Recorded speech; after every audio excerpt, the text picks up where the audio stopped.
All right. Welcome to, I don't know what episode this is, maybe 5, of Top Tier Talk. New one. We have New number one. member Drew here. And Drew, why don't you just give us some stats about yourself? Some stats about myself? Well, hold on. As it relates 6'1", to 215. About right-handed, throw right-handed. Well, how long you've been here at the gym, how you found the gym, what you do when you're not at the gym, just some general info. Just life in general. Yes.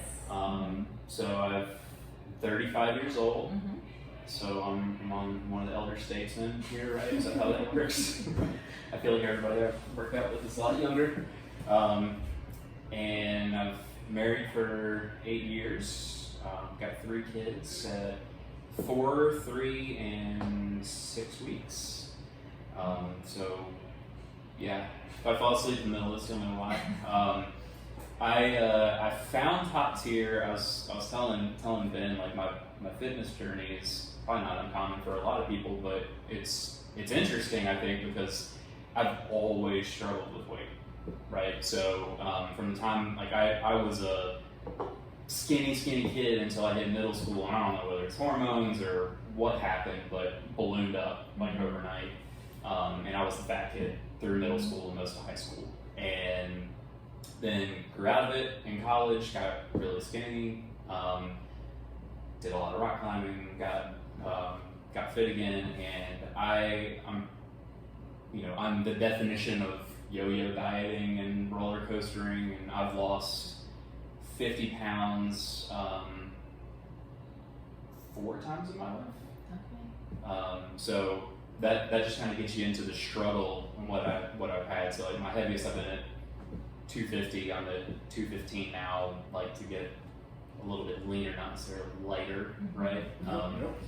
It's been always felt like weight's just a number. It's an ego number, I guess, but so I found Top Tier because I was at one of my peaks, right? I was at 245. Didn't feel good, tired of it.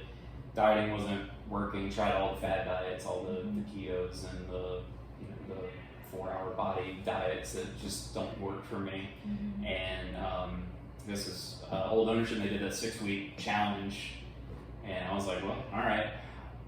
Everybody I knew, I refused to do anything CrossFit related because I thought it was a fad, and I've always been the punk rock kid in high school. It's I'm anti-establishment, I'm anti-fad, I'm going to do things my own way. And so I always get annoyed at people that did CrossFit, but they always were super active and in shape, and I never met somebody that did CrossFit that wasn't in shape, even if they weren't the body type that you would think. They were still in shape. So when that came up and they did a free 6-week class, I was like, I say they because it was before you guys went to the gym, but so joined it. I lost 25 pounds immediately, ended up down close to 40 pounds overall by about 6 months in. Okay, real quick. Yeah. Did you win the 6-week challenge? Did I win the 6-week challenge? challenge? Did you? I don't think it was organized enough to win or lose. So I know there was some, and I'm not trying to bash on 6-week challenge or anything like that. Right. Before we were here, but I just remember a lot of people were like, oh, it's kind of impossible to get your money back, and I don't know if that what. It Yeah. was. So there wasn't actually a cost to it. Oh wow. So it literally was 6 weeks free. Okay. So yeah, so there wasn't any winning or losing. It was just 6 weeks free with the idea that it was membership, right? Right. So Oh wow. yeah. So what were the components of that? Were you just showing up to classes, or did you change your nutrition at all? Yeah. So it was so the membership. It was basically 3 times a week that you could come, and they created a nutrition plan, and essentially it was macros based on your weight, and they had a cookbook and all that stuff that you could do. So it was high protein, decent carbs, low fat, but it was hard to do for 6 weeks. No alcohol, no calories in your drinks, those kind of things. Which I'd done all that stuff before, and it just stuck. And I mean, I go up and down 5-10 pounds, which I think most people do, Yeah. especially when you're at an over 200 pound 5-10 weight. I pounds. mean, 5-10 pounds is easy to do, but it's been sustainable. How many years ago was that? 3 years. Yeah. Yeah. Right at 3 years. Yeah. So yeah, I mean, it worked out well. I enjoy one of the things that I really, so you know, I own a business. I've got kids at home.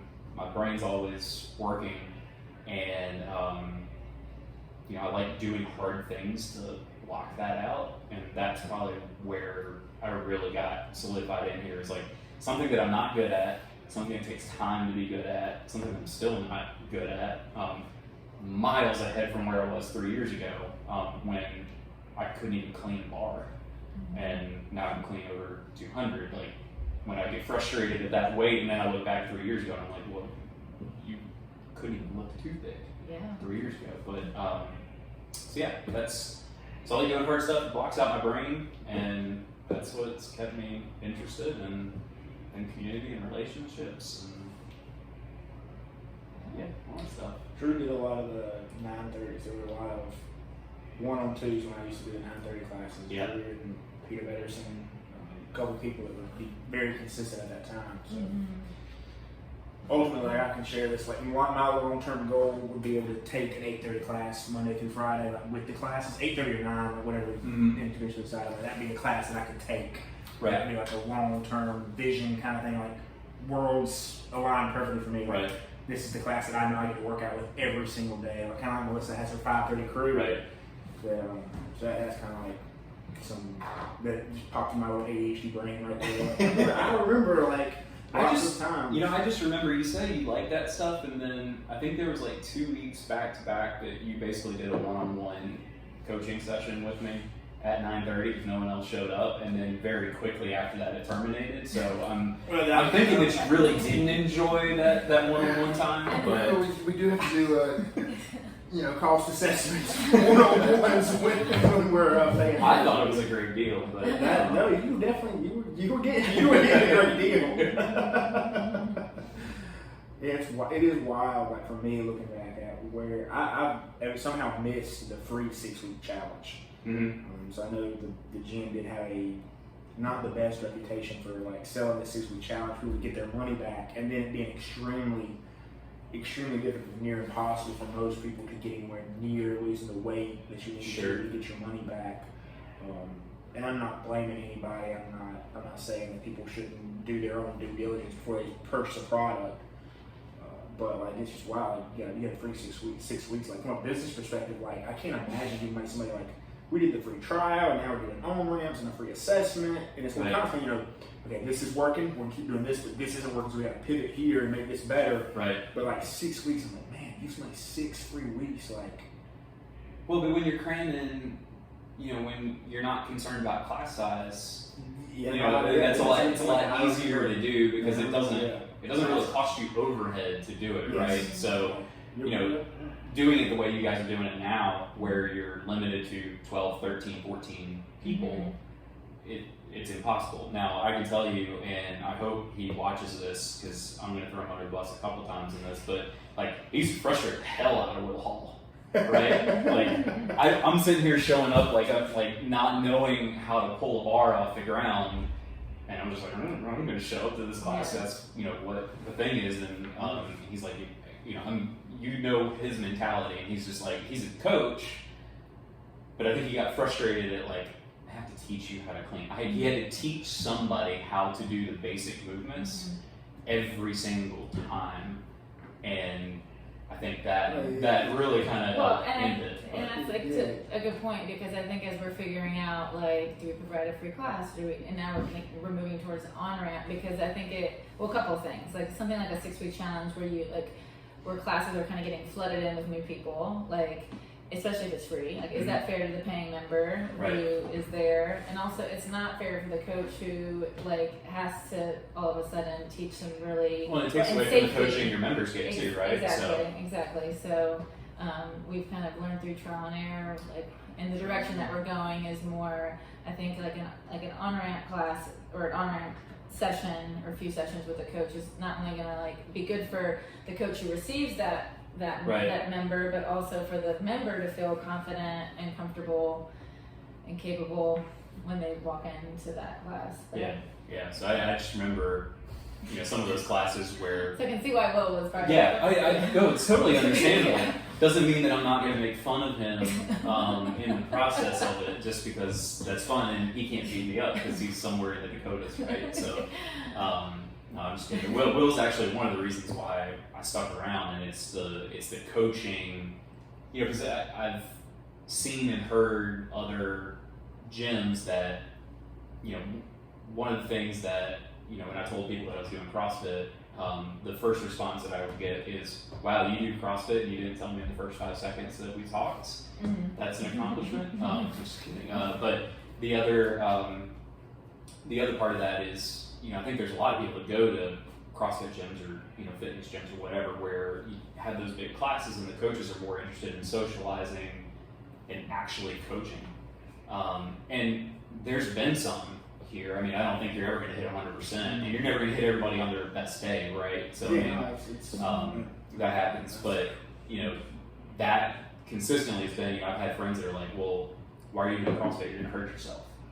And I know we're not a CrossFit gym per se, but it's the same style workout. We did. We're on the open here, right? So CrossFit methodology is where I got my basis in real fitness. Sure. I would literally go to the gym at State my freshman year to do bicep curls, right, and like bench every other right. third time or whatever. Like I didn't know what back exercise. I did pull-ups was in the army, but it's like pull-ups, push-ups, sit-ups, and run. Right. So I did bicep curls because I didn't know. Right. Like I might do some seated cable rows or something, but then the CrossFit methodology is, far and away, light years ahead of its time. In total body fitness, but like it's it's been awesome to know, like, hey, if I can't do something, or if I'm not sure how to do something, or if I don't feel like I'm doing it right, that there's definitely not anybody on staff currently that I ever feel like is pushing that off or isn't paying attention to that. And I think that's been one of the reasons that I've stuck here in particular is, Will used to, rag me about stuff, right? You're doing it wrong! I'm gonna put you in the corner if you don't do it right! And it's like, well then teach me how to do it right! Stop yelling at me! I can be yelled at, that's fine. But yeah, so.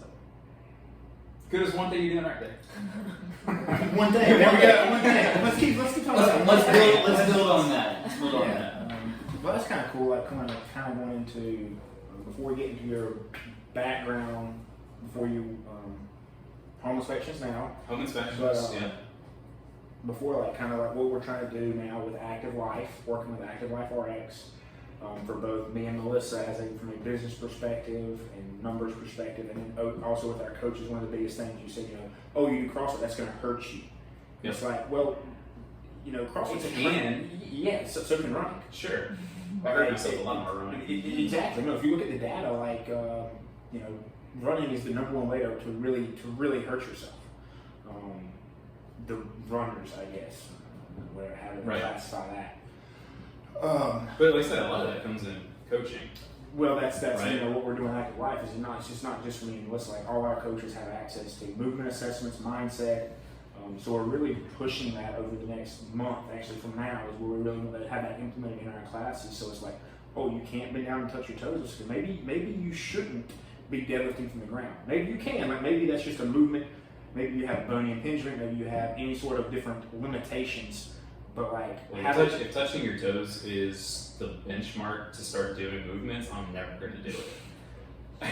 I'd just be sitting there for weeks just trying to touch my toes. Well, it's like, okay, so how do we address that in a class to make you move safe where your back doesn't ever hurt, but we're also working on your range of motion for your flexibility and your mobility, so that we can start implementing these things. And this has been a huge mindset shift for me. Like, okay, just because somebody's not in pain doesn't mean we can't move better. Right. But just because we're not in pain doesn't mean we're moving bad. Just because we're in pain doesn't necessarily mean we're moving bad. And we just have certain limitations. For me, anytime I press with my right arm due to that labral surgery 6 years ago now. Yeah, 6 years ago now. I've just never actually taken a 6 month time to really address the issue of the muscles being a little short. So we're elongating those muscles through time retention and eccentric loading. So it's stuff that I nerd out on that we need to be able to communicate effectively to our members to keep them out of pain. Because like there's a member that we had here for right after opening in COVID, and he hurt his back. He might not have been listening exactly to what the coach was saying, but it's like, okay, he hasn't come back. Right. And that's something I think about at least on a weekly basis. I think about him particularly, he hurt his back. He wasn't getting what he wanted. He was making progress, but it wasn't nobody wants to come to the gym and leave in pain. Right. If you do, then we need to have a conversation. In pain, not being uncomfortable, your legs being sore, but in pain. You don't want to have to take an ibuprofen because you woke up at 3 in the middle of the night and you can't go to the restroom. Right. That's not a good place to be. So it's cool. I'm glad we're doing that right, but it's okay, we can get better. Sure. Always getting better. Well, the mobility stuff is super important for that, and I know that's something that you've always preached to me is because I have limitations with hips, right? I always make a joke that I've got lady birthing hips, but it limits me in what I can do because I just don't have flexibility to do it. I've got good ankle mobility. My legs are strong, but doing squats is tough because I can't get out of the bottom because my hips are limited. And you've always been good about here's 5 exercises you can do at home, or here's things you can do and do it repetitively. And I went from this time last year squatting 200 to hitting 270. And Pain-free? Pain-free.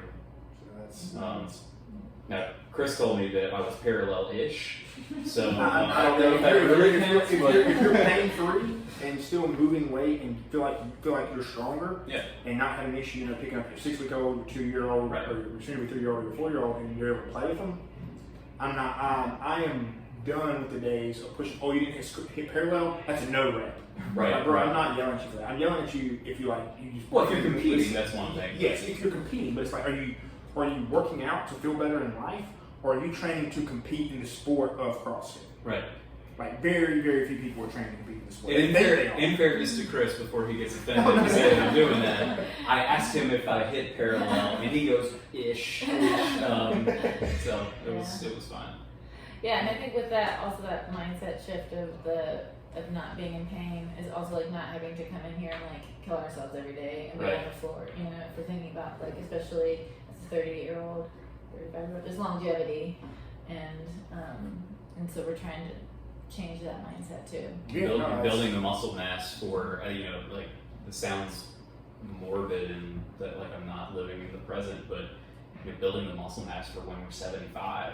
Have you ever looked at pictures of it's crazy. even just endurance runners that are 70, and think about how small endurance runners are, marathon, ultra marathoners, how small they are. Their muscle, anatomy of their leg, their muscle mass compared to somebody who doesn't run, and it's day and night. So imagine if you were still lifting. I watch videos all the time from Squat University of 70-year-olds. This 71 or 73-year-old dude just deadlifting 525. Yeah. That's more than I would deadlift. You're 70 years old and you're not a walker, you're walking around like a badass deadlifting 525 pounds. Right. That is if that doesn't, but it's it's consistency. It's consistency showing up, building the muscle mass for when you're 70 years old to I look at that's spot on. I don't know. I don't want to mention things too personal, but watching some family members go to the zoo with my kids and in their mid-60s, they can't walk the whole thing, right? And I don't want to be that when I have grandkids, or I would probably be alive for great grandkids, but I want to be able to be 75, 80 years old and not, because who wants to live 10, 15 years of their life and not be able to do anything, right? So building that muscle mass now, so that when it deteriorates, you still have a big base. It's a secondary reason. The first primary reason was health and to look better and feel better and be stronger. But that longevity aspect is huge. When you have kids, man, you start thinking about it's hard, not to live in the future. I'm not going to quote John Dunn here from Yellowstone, but it's like, you know, it's you're fine to live day to day when you don't have a kid, but when you're a parent, like you gotta start planning for the future. Like immediately, like it's not about like what happens today. It's like how does this what I'm doing today will impact a year from now? How is it gonna help my kids? How am I gonna be there for my kids? Or for me, one kid. Sure. But it's like it changes. You know, day to day isn't living for your kids. No. So that's Can be. You have to. I mean, you have to live the moment, right? Yes. Because otherwise, you can't play Pretty Princess. Yeah. You're not living in the my moment. fingernails painted for the first time probably ever Sunday. So I mean, those are the things that people that are watching this that are in their 20s or that have boys don't fully understand. Like I get my nails painted on a regular basis. Toenails mainly because they're in shoes. Yeah. Well, the first time I was off from the fire department, she's asked several times I was off from the fire department, Right. so I was like, she's never asked me to paint my toenails. I'm missing one of my toenails anyway, so it's like kind of weird. Yeah. But yeah, no, it's I get to get my toenails painted, play Pretty Princess. I have clip-on earrings on a regular basis. Tiaras, or my daughter calls it tiaras. What else? I mean, I do all sorts of stuff. You do things and you're like, what am I doing? And it makes him so happy. Right. So happy. And then you get we've got a girl and a boy, and the youngest is a boy. He's basically just laying there right now. So,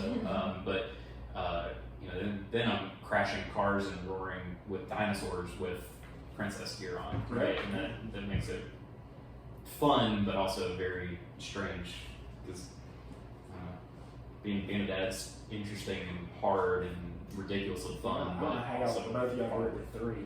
I'm with one and I am drained. Like, yeah. My wife is amazing. End of story. okay, there you have it. I mean, I don't tell her enough, and she's not going to watch this. So maybe somebody will tell her that I said that. But How did y'all meet? we met. So it's interesting. We met at a college party. I went to Appalachian. We met at a college party, and I was dating somebody at the time, and she was studying abroad. Not my wife, the girl I was dating at the time. And so we ended up, me and my wife, Lauren, sat on the couch and talked literally all night at the party while everybody else was getting drunk. And I was like, wow, too bad I have a girlfriend. So that was my lasting memory of her. And my best friend and her best friend ended up getting married, meeting at that same party. Oh. It's crazy, right? Like, so we all met the same night. Her sweet mate, who's her best friend, and my best friend growing up, met that night. They ended up getting married. I moved away for a little bit, and my job brought me back to Winston. Lauren was in PA school at Wake at the time, just graduating, and we were, the only friends I had was my best friend, right? So every time I showed up, like, she was there. And we both remembered that night in college and knew that we liked hanging out with each other, and it just kind of blossomed from there. So yeah. 8 years married. 8 years married. Yep. And she's still practicing PA. She's a stay-at-home mom now, so she's still a licensed PA, and we'll go back to that at some point when kids go to school or people stop buying homes. That hits home because my mom, is an engineer and now a counselor at Campbell University, but she took the time to stay home with me, and that definitely shaped me a lot. Like, sure, yeah. So I have a lot of respect for people that step out, whether they be a stay-at-home dad or stay-at-home mom, to step out and be with their kids. Like that takes a lot. It's a job that I don't think I could do. Like, I mean, like literally, like, I love my kids to the end of this earth, and I don't think I could stay home with them. Like, they'll watch this in 20 years and be like, Dad, I can't believe you said that about me, right? Because I mean, this is endless. It's going to be on the web. But that's the truth of it. Is like I'm ambitious. I can't sit still. I always have to be working on some sort of challenge or project, and like my body, my brain are meant to work, right? I've worked since I was 15 years old. Like, it's not because I had to. Like, my parents provided very well. They never asked me to work. I was just like, I want a job because I don't want to sit at home and do homework. So I'm gonna get a job. I'll start working. But yeah, I mean, when she's got something, or I'd take a day off because she wants to go out of town, and I'm staying home on a Friday with my kids all day. Like by the end of the day, I'm like, I don't know, like I don't know how you do this day in and day out, and it's incredible. Yeah, I love spending time with my daughter, but like creating time for yourself for me, like I don't know what my mom did really. I have to ask her something one day.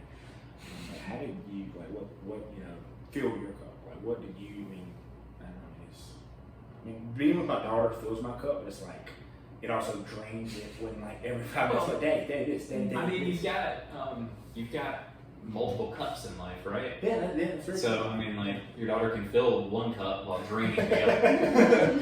Like I think we all feel that, right? Yeah, there are definitely some things that I get fulfillment from, but it feels it differently than. Yeah, that's very true. Very true.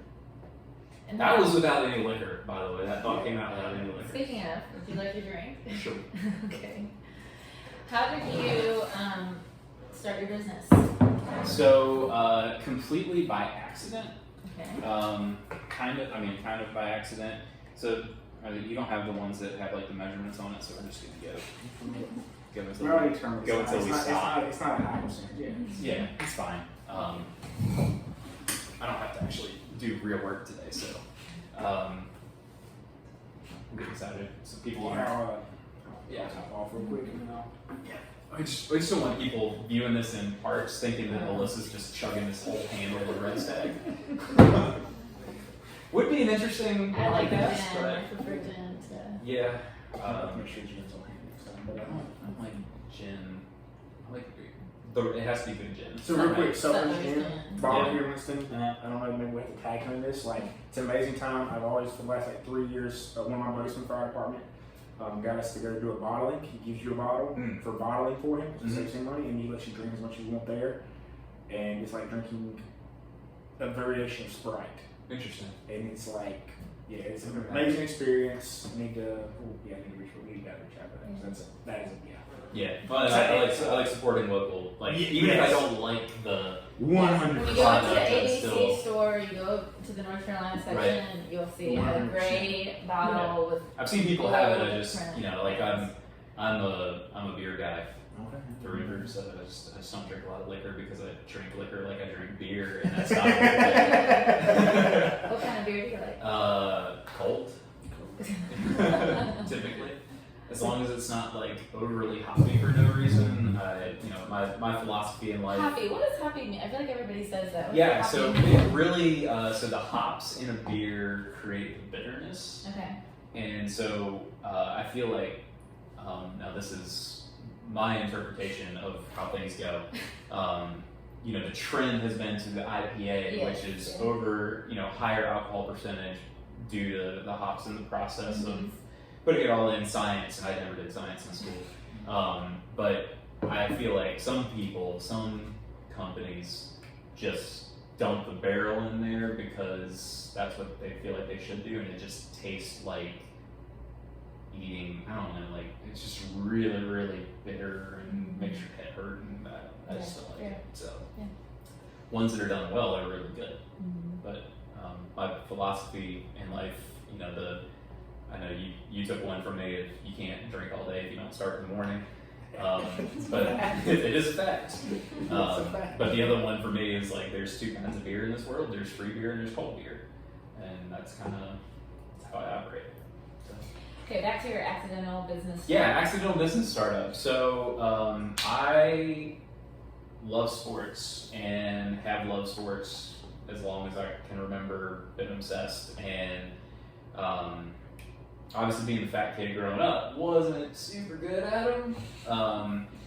I'm athletically, like hand-eye coordination, like I'm athletically okay. I would say gifted. Gifted's not the right word.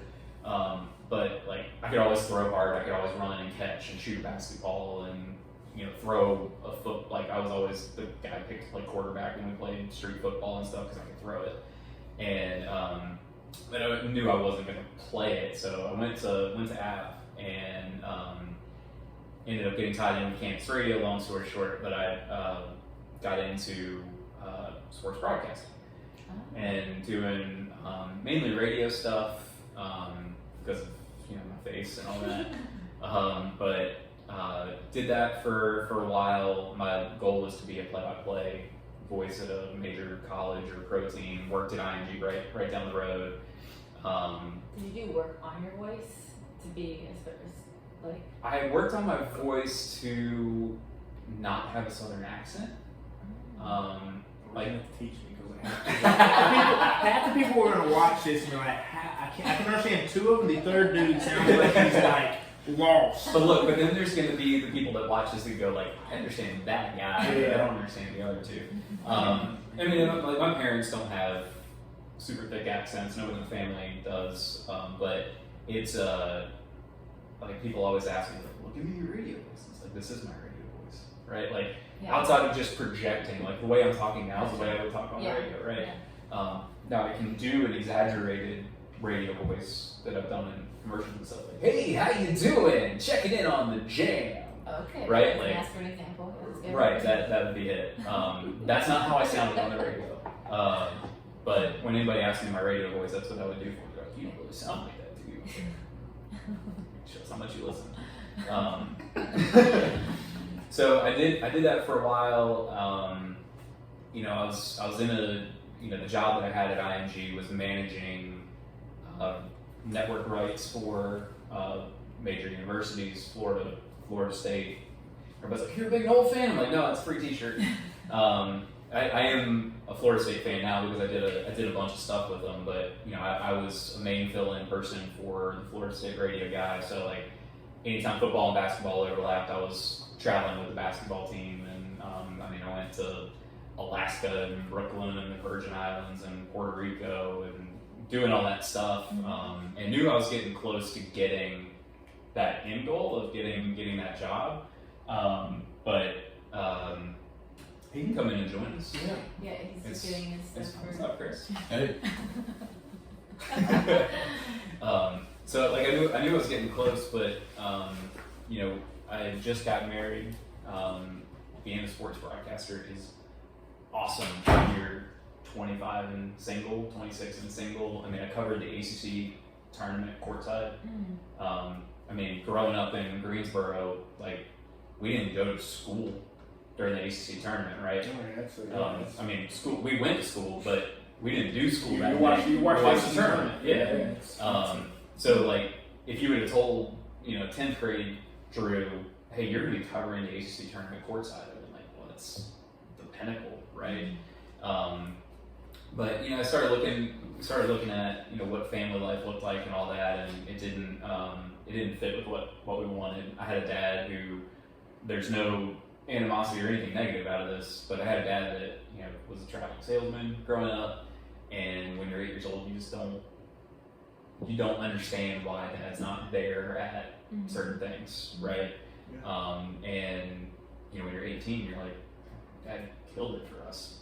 Like, I appreciate it, but I didn't want my kids to go through that, and he knows that. I've told him that. But so sports broadcasting means do it well to where you're making it a lucrative career. I mean, you're gone 100+ days a year, right? So I didn't want to do it. I had run some radio stations when I had first gotten out of college, just by sheer dumb luck that my general manager, when I first got hired at my first job, was on drugs and got caught and got fired, and they basically were like, you want to try doing this? And I'm like, yeah, sure, why not?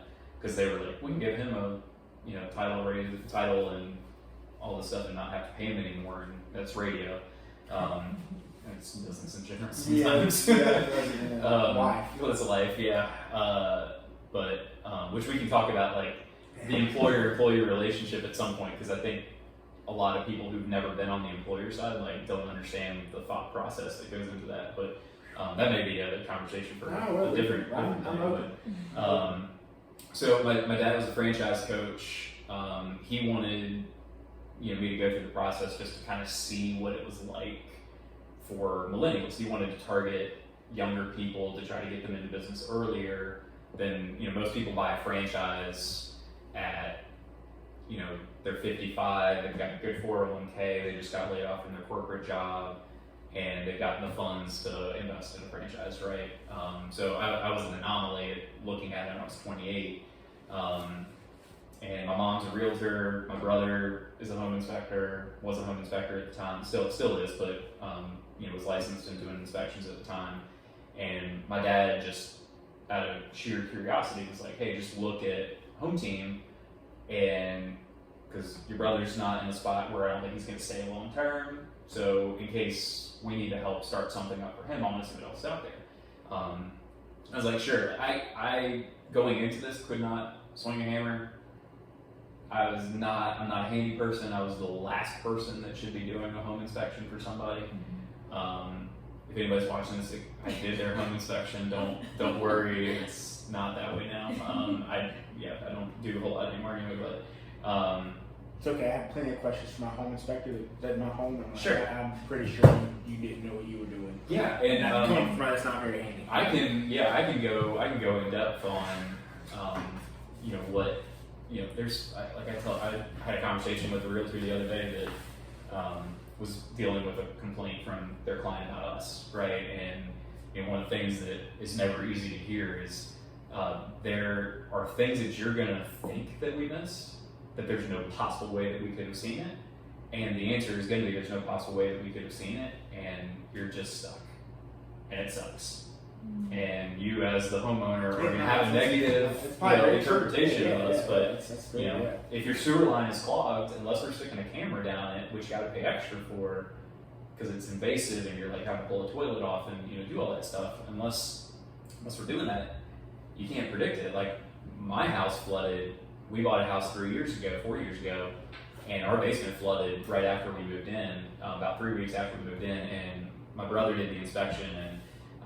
My wife's first response was like, well, isn't that something that he should have caught? And it's like, well, we lived in the house for 3 weeks before we found it. And you expect him to catch it in 2.5, 3 hours? Seems about right. But I mean, like we tell people all the time, like, we're not taking showers during the inspection. We're not splashing around the bathtub like your kids. We're not cooking things and running things down the disposal. And, it is an interesting business when it comes to what people expect you should have seen versus what is actually realistic. And I'll tell anybody straight up, like, I don't have a big ego with stuff, but we're really good at what we do. My guys are really good at what they do. But it's not an exact science. It's very little is very little is an exact, like, you do this is the outcome. Period. Very little. Yeah, the different, the hard part about that whole business. So anyway, I fell in love with the concept, scrap money together as a 28-year-old that came from a $40,000 a year job, didn't have any kind of money or assets to put toward it. So scrapped together, got it started. We've been in business for 6 years, and doing pretty well. At it. So, but yeah, it's such an emotional time for people, and you're buying a house.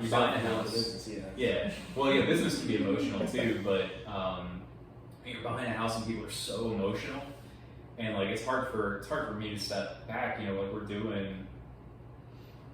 Transactions in the thousands, and these people are doing one every 7 years, right? So like the things that we see day in, day out that are mundane, easy things to do, they're like, my house is falling down and I'm gonna walk away. And you're like, whoa, we can't do that because then this realtor's not gonna give you business anymore. So we have to it's just such a weird Has the way the housing market's been so strong and so many people are now doing a lot of cash offers, no inspection needed, has that impacted your business? So we've spent, so this is, I've been told me that we could not get into politics. I am 100%, just go ahead and say it, right-wing Republican on a financial side, right? Like other things on Financially conservative. Financially conservative. Financially conservative. If you want to know my views on anything social, you can talk to me individually. We're not going to go into that now. But I'm all for as little government interaction as possible. Mainly because we're, I'm going to look at you got a little battery there. But that was one of the things that did happen during COVID is, we got PPP funding and all those kind of things. And it allowed us to really invest in our business. So we've gained a lot of market share over the last year or so. So, like, yes, that's happening. It's not happening as much in this area as other areas of the country. Like you go in the Northeast or out west, or even big metro areas like Charlotte's happening a lot, where people are just waiving the inspection to win the deal. Gotcha. Right. And so that's not happening here as much. It is happening, but we're growing enough that we're able to overcome that in terms of like the volume standpoint. Gotcha. So that makes sense. now it makes the speed of what we do important. It makes the because I don't feel like we offer a good service unless we're able to get to people quickly, right? So if we're booked out 2 weeks, like that doesn't help. And even if you buy a home as is, still do a home inspection because you need to know what's coming, right? So it's been interesting. You get people that are a lot more emotional. Like we had, people are moving in with zero. it's not uncommon for people to buy houses and have nothing left over when they move in. That's really happening now. When I had a friend that sold his house for $190,000, which was $15,000 or $20,000 over the list price. It was a rental property he had. They put $80,000 down to secure that contract. Right, so there's a due diligence period that you do inspections and all that. The guy put down $80,000 for due diligence. Oh my gosh. It's gosh. absurd, but stuff like that is happening. Wow. Now that guy is a property investor. He Yeah. was going to buy it in cash and he's going to rent it. But Still, we're so risky. I know we're dealing with first-time home buyer that put down $15,000 in due diligence, and they're coming back to us because the seller's not wanting to fix anything. It's as is, and then they come back to us with like, well, this one was funny. The paint was peeling off the ceiling, and they thought that we caused it by walking in the attic and the vibrations made the paint fall off the walls. That's not physically possible. That's what the seller told them had happened, so it was our fault, not their fault that they didn't do a proper paint job with Branyon sand or anything. Like, then you put it in front of home markets. right. But they're like, well, we don't have $2,000 to spend in repainting this, and we can't walk away from the deal because we got $15,000 into it. It's like, well, It's not on you. and it's unfortunate that the realtor, hopefully, their realtor didn't really educate them of this whole process, because that needs to be. I couldn't imagine buying a home right now. it's I know, I bought mine almost 4 years ago. This month, it was 4 years ago this month. 11,000 square foot home, like nothing, like just brand new in the fire department. 1,100, yeah. Just because I was like, I'm gonna let it pass. I'm like, oh. No, thank you. 1,100. Yes. Well, 1,300 to do our garage, which I love. Right. There we go. Got it. And a good backyard with a fire pit. Yes, I do. Yeah. I do love my backyard. Yeah. I do love my backyard. But I remember I remember watching Home Kingdom Market within 8 hours. There were 3 offers, including mine. Because I literally came on and I was ready to see it 30 minutes later. Right. And it's that was 4 years ago. Yeah. I couldn't imagine if you had to put 15 grand in due diligence. We won. What? We won in multiple offers in the house that we had 4 years ago. It's been that way for about 4 or 5 years, and the reason was because we made the offer on a Saturday, and I was like, I'll come do the inspection on Monday, and you guys will know by the end of the day on Monday if this is going to go through or not. And we got it because of a lot of that stuff. There's creative ways to do it, but we had had an agent that had 60 offers Mm-hmm. on their house, on their listing. It's Where? We had one that had 42. 42, I mean, yeah. 60 showings, which is a lot, and then Right. 42 offers. It's like. And how do you price filter point, that? Yeah. Right? Yeah. I mean, like, how do you, like, there's so many, like, 30 of those offers are going to be the same. Yeah. So, like, how do you filter what makes the best sense for the people selling the house? I mean, it's interesting, but Define a seller's market. yeah, and like you were saying about realtors, like, there's a lot of good realtors that come to this gym. Like, use one of the people that come here because they know what they're doing. Yes. I would say that. Yeah. You know, I don't even know how many there are anymore, but you know, I know you work with Abby, and but you know, good realtors and stuff like this is invaluable. You know, a lot of people are like, they just show pretty houses and make a lot of money. It's like that's not the case. I was going to get this, like, how, like, being a business owner is so different, like, than what you think. Like, for me this morning, Sure. I got up, spend like 5 minutes with my sleepy-headed daughter who decided to wake up when I did, get her back to sleep, and then immediately start working on gym schedule. Like, just, all right, who fits where does this go? All right, working on class design. How does this look? Okay, I worked on this 2 days ago. Does it still look good? Is it still going to flow in the class? Is it going to make sense? Right. Are people going to get the intense stimulus and get a good workout? Are they going to have fun in this workout? Or is it going to be boring to them and they're not going to come? And it's like, literally from the time I started this morning, like 7 a.m. until 11:30 when I left my house, like, probably other than like 45 minutes when I cooked food and got my daughter dressed, like, was spent working on it. Like, it's nonstop when it's like, it's nonstop. And those are the things that people expect you to do. Yes. Right? Like, yes. Like when you say, hi, I'm Ben Bizzle and I'm going to talk to your fitness, they're like, well, of course you're designing programs first thing in the morning, right?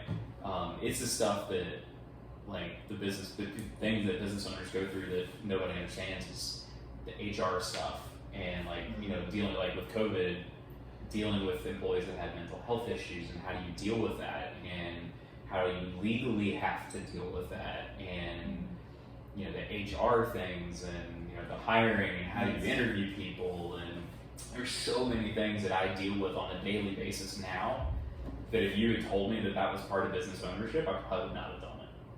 I can relate to that. But there's a lot of things about, like, that you know, like, so, like, I've lost friends. Like, sure. Right, I mean, I don't want to go into detail, but I've lost friends, like, that I cry about. Like, Sure. cry about. Like, that's, and it's like, I think I did the right thing, but it's like, evidently I didn't to them, and that like, Right. like, Well, and like, you know, we've talked about, you know, over months, and, you know, I've exchanged texts with Melissa about the same thing of, you know, you guys run into something and you're trying to be very communicative and trying to please everybody, and I think, like, my text back to Melissa was, you can't please everybody. no, it's, You know, screw the people that don't want. I mean, like, you have to have that mentality of screw the people that don't want to be a part of this. But this is what I'm building, and you need to be on board with it, or you need to move on. And that's not about anybody in particular, but that's business, right? Like, so the biggest dichotomy in life is having somebody who's like your brother, your best friend, and then ordering them to do something that can get them killed.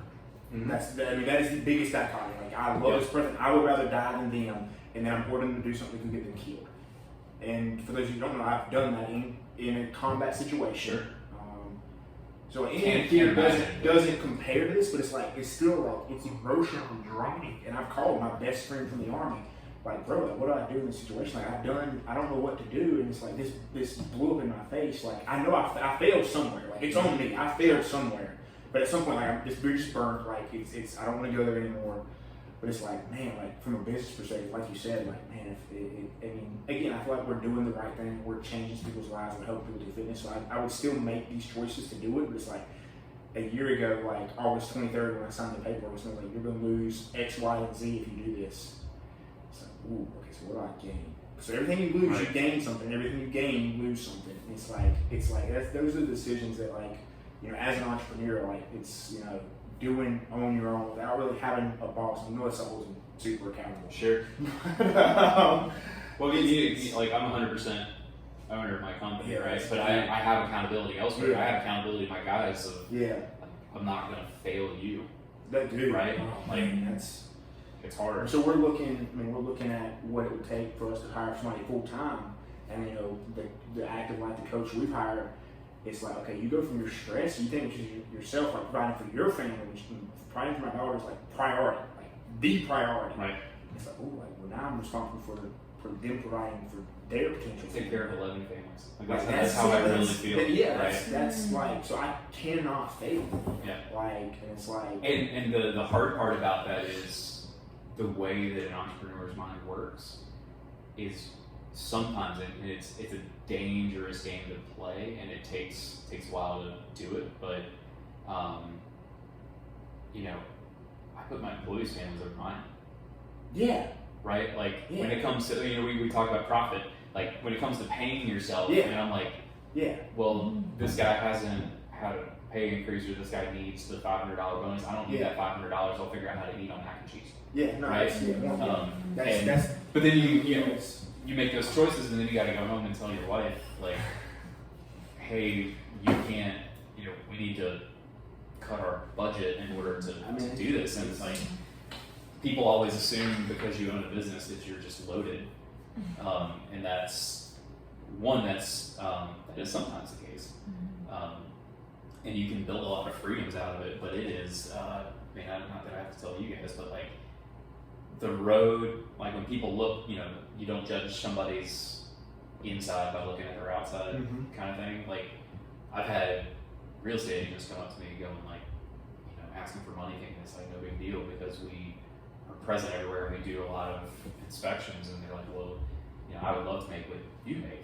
It's like, well, you don't know what I yeah, make. what, like, And you don't know that I've got, you know, like I've got 10 employees to pay for, and I've got insurance, and I've got vehicles, and I'm paying like my gas bill just in fueling vehicles would make people sick.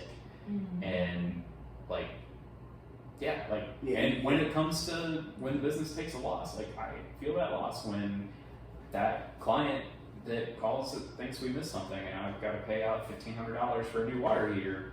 We're gonna start talking about that.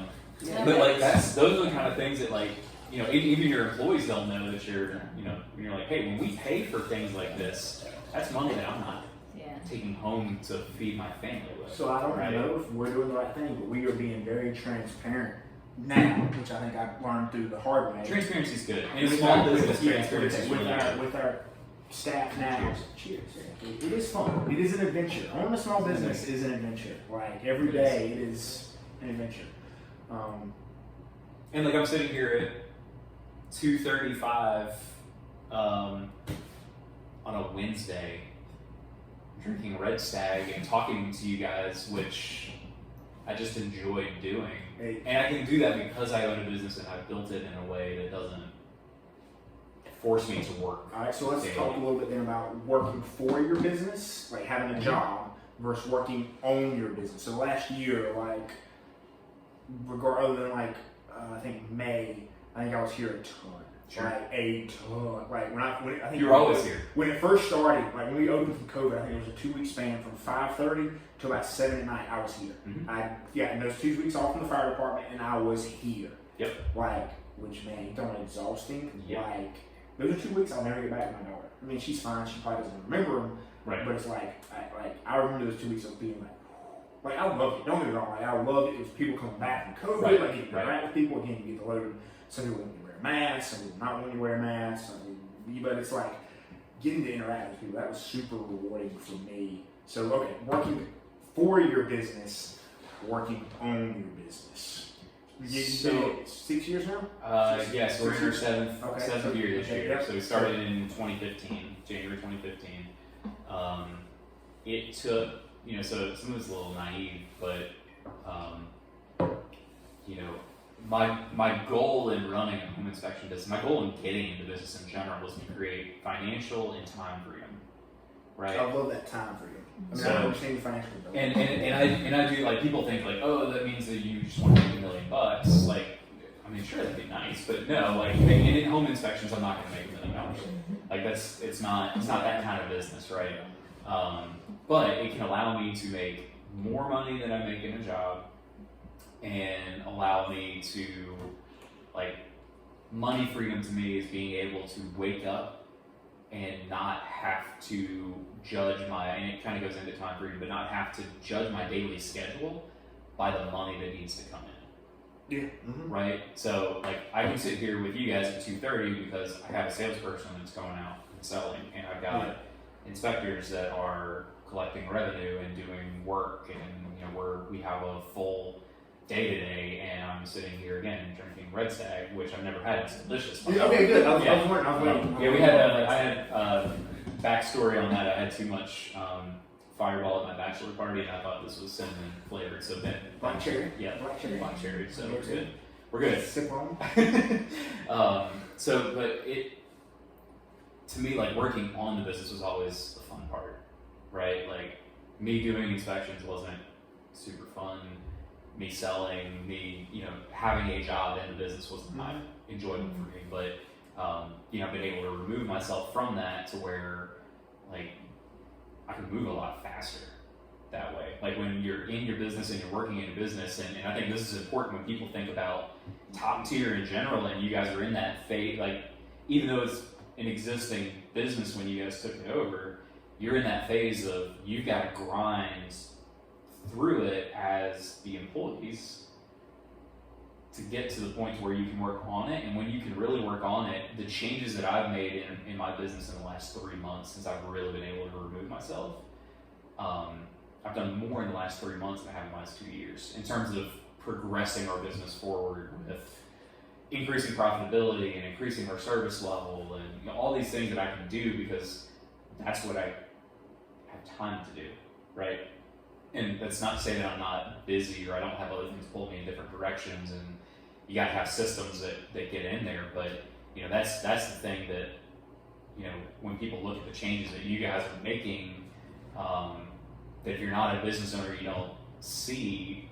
Some people might understand them, but you guys are in that phase where, like, you have to work in the business right now to get it to a point to where you guys can step back and you can look at what kind of different memberships can we offer. You're at the point now where you have to change pricing on the memberships just to be able to make this profitable, right? And you shouldn't run a business without profit, unless you're in this business, like, unless you're in the business of all I want to do is help obese people get in shape, and I'm going to do it as a charity, and I'm going to offer it up for free, right? Like, business profit is such a dirty word to a lot of people, and it shouldn't be. Like, it's never fun. I mean, like, I'm on the, like, my rate didn't increase with what you guys just did, but it wouldn't have forced me to leave. But, like, I'd probably been like, we're on $21. But at the same time, like, having conversations with you guys, like, I understand where that's coming from, where that transparency is. But when you guys get to the point where you can really work on this, that's when the transformation is. Well, it's like, right? Like you said, like, I can work on, okay, if we have nutrition here, or if we have individual design for, like, getting toast bar, because when we talk about prices one day, it's like, oh, 175 is kind of like for what it is. It's like, okay, if you offer nutrition with that, or a I'll pay specific extra for pack, nutrition. they I'll will pay extra. give you the option, right? And that's long term kind of what we want to be able to do is provide you an opportunity for a really, like, undeniably beneficial program. Sure. And if you want to add an affordable cost where we're making money, you're getting super value for it, and then offer you, okay, if you want more, I guess it's beyond the functional, what I call functional fitness, to be able to play with your kid without pain, or be able to play with your dog without pain, or be able to pick up 50-pound bag of dog food without pain. That's functional. Sure. Doing handstands, and I just posted this on my story, like, doing it from Active Life is not functional. No. Right? Again, how many times do you walk downstairs on your hands? But how many times do you walk downstairs on your legs? I mean, right now I really can't due to this second surgery, but it's life. Like, I'll get there. Right. And it's like, so handstands aren't functional unless you're like a gymnast, or unless you want. Or you want to compete. Unless you want them to be. So what is functional for you, and what's going to toast the bar? When it goes over an hour, it's like really hard to. I love that. We're going two Yeah. episodes. I love it. Yeah, sorry, it's just an upload issue that I run into. Yeah. I get it. Yeah, it's just. Some people say they come in and want something, and what they really want is to look better in a bathing suit, or to feel better, or to feel better in their own skin. Who doesn't want to look better in bathing suits? Right? Real quick, I look at videos from me when I was competing at 185 pounds to 205 to 210 now. It's like, oof, big boy, like, what are you doing? Like, what is happening here? And it's like, well, you drink almost every night that you're off from the fire department. Like, not in excess, but you drink every night. And it's like, those are calories that aren't fats, carbs, or proteins. Those are just calories. The banquet is a high calorie. It is, yes, it is. It is a high calorie. And it's delicious, but it is a high calorie. Yeah. So it's. Yeah, and I think we've been talking about this, that it's not necessarily, I mean, a lot of people want to get the pull up, but it's not, it's the confidence that they're going to feel when they get that. So I think we're all chasing that, how we feel, how this makes us feel. Well, and some of it too, like, and this, this gets vulnerable, but that's what, 2 glasses of Fred Sack will be. And if anybody's still listening at this point, like, they're into it. They're into it.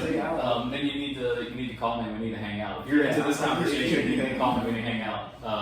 But like, some of the like mindset is so huge right now too, and like the nutrition aspect for me. Like, I know how to eat well. I know how to plan macros and plan meals, but when my kids want hot dogs on Thursdays, like, I'm gonna eat hot dogs, and that tastes great with beer. And like, when my friends who aren't conscious about their bodies want to do stuff like that, like, I have a hard time saying no because I'm a social person. Like, I need the social interaction, and so even some of like what you guys can offer of just a mindset thing of, I could have, I know it's hard to believe after looking at this that I'm not just like sitting here rippling six pack, but like, I could have the best looking body in the world and not feel like I look good. But most people with the best looking bodies do not feel good. Right, that's what they're chasing, I right? forget his name on Instagram, and I actually looked this. I should have noticed. One of the guys, I think he's RP Strength, or one of the guys they promote. And he was like, Big fan of them. When you look online at these fitness competitors or these physique competitors, like, that may not be how they look all year long. So if you're trying to look like that all year long, like, you're probably not the best shape. Like, what that's doing to your body. I mean, one of my favorite things was Matt Frazier talking about, when he was trying to be the fittest man in the world. Who's not the most rippling. No, at all. That's what you're saying, right? He was like, when I was competing, I didn't care what I looked like as long as I competed with. Right. He was like, there was a certain body weight I knew I needed to be, like, to be the best balance between strength and gymnastics and that strength ratio. But like, when you talk about like body image, he didn't give a flying shit about it. Like, he didn't care. Like, he ate to perform. Right. And it's like, so it's a and he's handsomely compensated to do that, right? I mean, he's retired, winning for 5 years. The way he dominated, like, it's amazing what he's doing and setting himself up. Like, I hope Matt watches this and it's really cool. But dang it. Yeah, we should. Been doing his programming for the last 12 weeks here at the gym, so maybe it'd be pretty cool.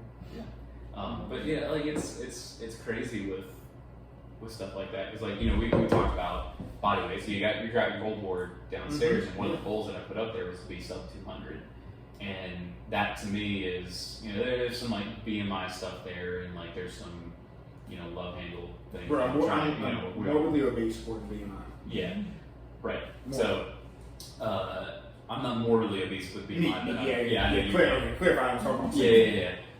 But like, at 205 versus 215, when I'm eating to be at 215 and like beating myself at 215, I feel great. And then when I'm like cutting to get down lower, it's like, I feel like garbage, and I'm not recovering well, and I'm not doing all that stuff, and like, that's where the nutrition stuff. I was about to say, so that's where if we had and we do plan. We have 2 coaches who are working on their nutrition certifications. Like, to be able to talk to you as a human being with your role, with your cups and roles as a dad, as a business owner, working on yourself for the gym, like, and every other cup you have, like, what works and best accountability. For Drew? What works best for Drew? Yeah, and this person that you can talk to and tell you sometimes things you don't want to hear, and then sometimes things like, hey man, like, that's okay to have a hot dog. What did breakfast and lunch look like? Okay, I only have 2 beers tonight. Like, limit yourself. Like, I'm gonna have 2 beers. Right. Like, Not a 12-pack. That's not okay. Like, I mean, I'm not drinking. I'm sitting here, hammering that red stag. Well, look, when you get a 6-week-old at home, you can't drink more than like 2 That's drinks very true. because you don't know what's happening. You don't know what that night's gonna look like. Is the 205 to you, is that like a number that you've been at before and you feel, like, what is it that you want to feel? So like the thing that I want to feel and the thing that I want to get to is, some of it's like cardio related and the gymnastics stuff related. When you start getting into pull-ups and chest to bar and stuff like that, we're just like, I know I'm getting stronger. But I think about, like, if I didn't have 20 pounds on me, how much more volume could I do because I'm weighing 195 instead of 215? But then you also don't know, like, what kind of muscle mass are you losing, what kind of energy are you losing. One of those RP strength guys I saw on Instagram the other day, like, posted something about a bodybuilding competition that he was in, and posted about how low his testosterone was while he was doing that. Yes. Right? And he's like, my Whatever that is, testosterone that's the same good person thing that I was referring to. Yes. like, my testosterone is so low, this is not where I want to be. Yeah. I did this for a competition, it's not healthy. Yeah. But I mean, it's that body image kind of thing, and like, I don't, for me, like, I'm ambitious and I'm super competitive. I'm not competitive. I'm competitive with myself in here. I'm not competitive with other people because that's a lost race. To be honest with you, people have like Adam, the homicide detective guy here. I don't remember his last name, but but he's when he can squat 450, but then he can't overhead squat anything. You realize everybody's at such a different level on all that. Like, I can't compete with him on overhead squats. I can't compete with him on regular squats because he's gonna crush me. And he's certifiably insane, right? There's a good chance. There's a good chance of that happening. But I love hanging out with him. Like love when he's in class. Like, he's awesome. But so what I'm trying to get to is, can I do more? Cardio for me has always been tough. Like, I'm getting stronger, but I'm not running faster. And that's competitive inside of me. So, like, competitive me is always wanting to keep pushing and keep getting better and keep getting better. And I remember asking to bring over the Hall again, and if he's still watching, you definitely he's dead. I think he's gonna be in North Carolina in a few months, a few weeks. So if he's still watching at this point, oh my god. But I remember asking him like 3 months in, going, when does this get easier? And he's like, and he goes, doesn't. He goes, you're able to do more, but it never gets easier. And so, like, I always try to remember that when I'm like, I feel like I'm hitting plateaus or something like that, and realize, like, I'm not actually hitting plateaus, because when that 400-meter run, like, feels the same to me all the time, but then it's followed by doing cleans. I'm doing those cleans at a higher weight, and I'm doing them faster, and, like, the run's not faster, but the rest of it is. Well, if you just had to run 400 meters by itself, it probably would be faster. Probably. So it's like, it's different. It's like, Well, and again, like, trying to remember, like, where I came from. 250 pounds with low physical activity, and dude, I remember the first time I ever tried to clean 135. I was working with a buddy of mine who had done cleans in high school football, and I'd never done them before. Right. And I'm trying to reverse hip arm curl 135. He's just going through it. I'm like, this is the dumbest shit ever. Like, I'm way stronger than him. Brett, if you're still listening at this point, bro, you're doing amazing things in the Army, so I don't know what you're doing with your time if you're still listening to me talk. But, I was like, but I was hooked. Like, dude, this dude is moving, crushing weight that I'm like dying on, and he's just flying through it, so he knows what to do. Right. So, yeah, like 135 pound clean. Well, that's part of, like, the efficiency of functional fitness and CrossFit, right? Like one of my friends, I've been trying to get him and Tom Nixon are good friends too. Mm-hmm. So me and Tom have been trying to get this guy to come into the gym because I think like once he tries it, he'll really like it. And you know he's hung up on the finances, which he has no issue with. But you know he's like, well, that's they do all those weird pull-ups, talking about like butterfly pull-ups, Mm-hmm. and like yeah, that's true. Like when you're an outsider and you come in and somebody's doing a butterfly, what in the hell are you doing? But it's efficiency of like that was the thing that really stuck with me with CrossFit was it's the efficiency of doing things, not necessarily just pulling weight, right? Like doing the kipping pull-ups. Can you get your chin above the bar 20 times? I can do 20 kipping pull-ups where like it's different with strict, but Yeah. I mean, but same kind of thing. It's not like who cares like in daily life. Who cares if you're picking up a 100-pound box in a way that people have taught you to pick up a 100-pound box? If you guys can teach me how to do it more efficiently, and I can pick up that 100-pound box differently to make it easier on me to carry. Like that's the functional fitness as it applies to life, and not being how I was used to. It's amazing I've not gotten punched in the mouth more than I have. It's that wit intelligence. We're talking about the foot bikes. That wit Yeah. intelligence will get you And out. knowing when- Get you out of it. And knowing when to run, right? But I'm also not very fast, so but like I used to go work out at the Y, and this guy would always pick up these 75-pound dumbbells, and he'd do these, upright rows, but he's doing them in like 2-inch Mm-hmm. things, and he's grunting, and everybody needs to see me because he had big arms, but he's doing these 75-pound things in like 2-inch movements. Like he's not going all the way down, he's not going all the way up. So I picked up 5-pound weights and I stood beside him, and I was like, at like 5:30 at the Y, and everybody's looking around at me like, what is this kid doing? But it's a goofy story, but kind of the point. Like, just because you can pick up a heavy weight and do it this way doesn't mean that you functionally can do it. Where It's wild what people might have been laughing or making fun of you, but they're not making fun of him for moving for 2 inches. right, It's like, it's people make fun of CrossFit doing kipping pull-ups, and then they do a pull-up and they do like a half rep. right, And it's like, bro, I do more strict pull-ups than you. Like I'm just doing kipping because like I'm doing this for time right now, not for strength development. right. So it's like, what are you really talking about? Well, the awesome part about CrossFit too is or functional fitness. All the things that you do that you don't realize you're building strength on. Where like I was telling Stefan earlier today, he was asking like how many strict pull-ups I do. He's like, I don't remember the last time I tried, but I know I've made jumps from like 0 to 2 to 3 to 5 to 10. Yeah. Just based on doing the workouts that don't even involve strict pull-ups. And all of a sudden I show up at the gym and I get on the pull bar, or I pull a bar at home and get bored and go down to my basement and start doing pull-ups, and like all of a sudden I knock out 10 and I'm like, how did I do that? Because I don't. Because you come consistently. Right, like you put in the work. My work consistency, determination, perseverance. Kind of like think they're like 4 things that guide my discipline for me. and that's what working out in the crowd helps with too, right? It's that accountability of I've tried to do CrossFit workouts, especially early on at the 6-week challenge. You only had 3 times a week you can come. Yeah. So every now and then I try to do a 4th day.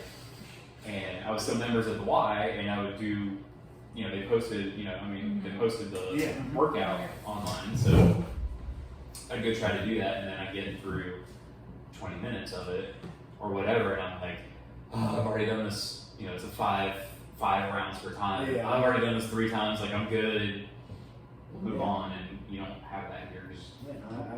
My neighbor across the street from me, we bought that house 6-7 months ago. He see him in the gym doing his cleans, doing his rows, doing his rowing, doing his pull-ups every day. He's like, man, it's rough doing it by yourself. I'm like, hey, bro, right here. Yeah. I mean, it's different. He's got a newborn baby at home. Sure. So we talk, Eric, if you ever watch this, Thanks for watching.